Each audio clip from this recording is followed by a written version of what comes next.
So I'm getting near the end of my suspension build here. My rear is done pretty much, except for got to rehook up the emergency brakes and the track bar, and then the front is coming along. Got my RCVs on, coil springs, got my anti-rock put in yesterday, and got my, it's an adjustable track bar Curry, and gotta get it centered, but it's kind of up there. And then today I'm doing my tie rod. I have a rock crawler aluminum tie rod and a drag link flip from Synergy. This is what you have to do. You have to drill out the knuckle right here and then put this little sleeve down in, and it's tapered smaller on the bottom, and that took a while. Couldn't find the right size bit, so I had to use a smaller bit and then use my what's that tool called? I had to use my Dremel, but got that put in. And wanted to show, this is my 08 JK right here, and this is the steel, big old beefy steel tie rod. This is the stock drag link position, and I think after I'm done with my new Jeep, I'm going to take this and get the Synergy kit and flip it to correct this geometry, because that drag link should be, it'd be better to have it on top of that knuckle right there.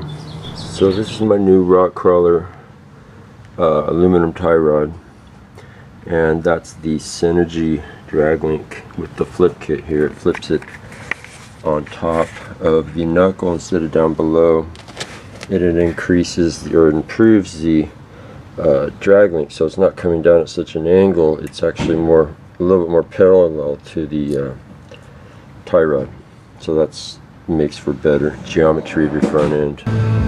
This is the double cardan drive shaft. That end has a single U-joint, and this end has the double one. It's called a double cardan, and it hooks onto the transfer case. It makes for better articulation with the lift.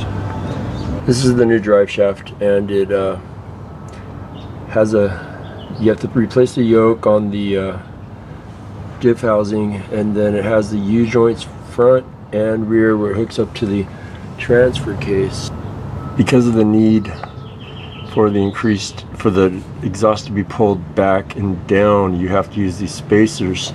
This is the driver's side, and you bolt it in. It's from Terraflex. That's the passenger side right there, the spacer, and it drops it and pulls it back toward the cross member here, so you have less clearance here and more clearance for your drive shaft to come down here. So here's those are the Terraflex spacers you have to put in.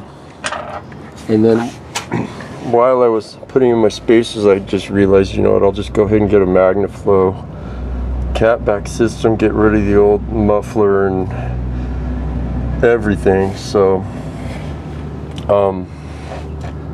I think I'm going to be hooking it on here, and then just goes back and lets out before the axle. So I've got that on order right now.